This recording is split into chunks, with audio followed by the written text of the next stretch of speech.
Hello, genealogists. This is Craig, and today I'm going to respond to some of the questions I had in regards to the horse claims that I talked about relating to the Mexican War, and then some that I mentioned about the Civil War. So the first question came from a subscriber. Diane asks, would a Teamster in the Mexican War provide his own horses and therefore possibly have horse claims? My sense is that the answer to this is it depends. It depends on where they execute their contract at, is what I'm thinking, in that are they doing it at a quartermaster depot, horse depot, and they're being issued horses in order to do Teamster work, or are they providing their own? And I think that's really a function of distance. I think it's more likely that the government is providing Teamsters with horses in the war zone, whereas away from the war zone, in other words, hiring Teamsters to go from St. Louis to Texas with military stores, I would expect them to, in fact, operate under a quartermaster contract, and they would provide their own horses. However, those in theater, those actually going to Mexico and moving things within theater between depots and units, I would expect that the quartermaster would, in fact, provide those. And they're just cycling people through. That's my sense. So are there going to be horse claims for Mexican War Teamsters? The answer is maybe. And you just have to look. And since the index is by surname, it shouldn't be too hard to find once you actually get to the archives and look at it. Then there was a second question, and that was, are there similar horse claim records for Confederates? Robert Alexander Wilson in Tennessee with a stagecoach line and mail route. Yeah, I do remember him. His older son took a horse with his father's blessing to join up.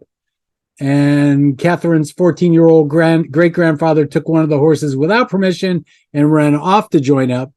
And since he was too young and punny, they told him to go home, but they kept the horse. It did not go well for him when he got back home.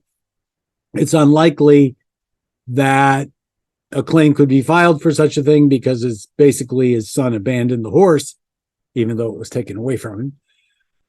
But there is, and I didn't know of any Confederate horse claims that were available. And what I'm referring to is the preliminary inventory of the War Department collection of Confederate records, Record Group 109, which was published by Iberian and of course carried by me because it was originally compiled by Elizabeth Bethel, but I added a lot of additions and indexed it better, I think, back, probably 20 years ago. And this is one of the two finding aids, the other one being the Treasury one, that the archives actually uses.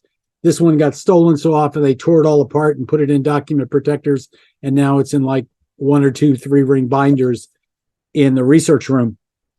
So in looking through here, and I recommend this book for anybody who is dealing with Confederate research because this is the War Department collection of Confederate records. In other words, everything that the War Department got relating to Confederate records, with some exceptions, of course, like Confederate Treasury, they're in a separate record group, are in this record group. That includes hospital records, that includes unit records, that includes correspondence, and all those kind of things that one would expect to have with Confederate records. In looking through the index, I only found one entry that dealt with horses. And it isn't exactly what Catherine's looking for, but it might just work. And it's in the area relating to records relating to transportation. So what we have are basically the records of the Inspector General of Field Transportation. And there are some records of individual inspectors. There are records of transportation inspected and condemned in the Army of Northern Virginia, record of artillery horses issued and condemned. But the one that seems to be the most appropriate is papers relating to the valuation of horses and their equipment, 1861 to 1865. 3 inches, rolls of various organizations showing the names and ranks or persons having horses and the appraised value of the horses and equipment assigned to individual officers, and statements from various state troops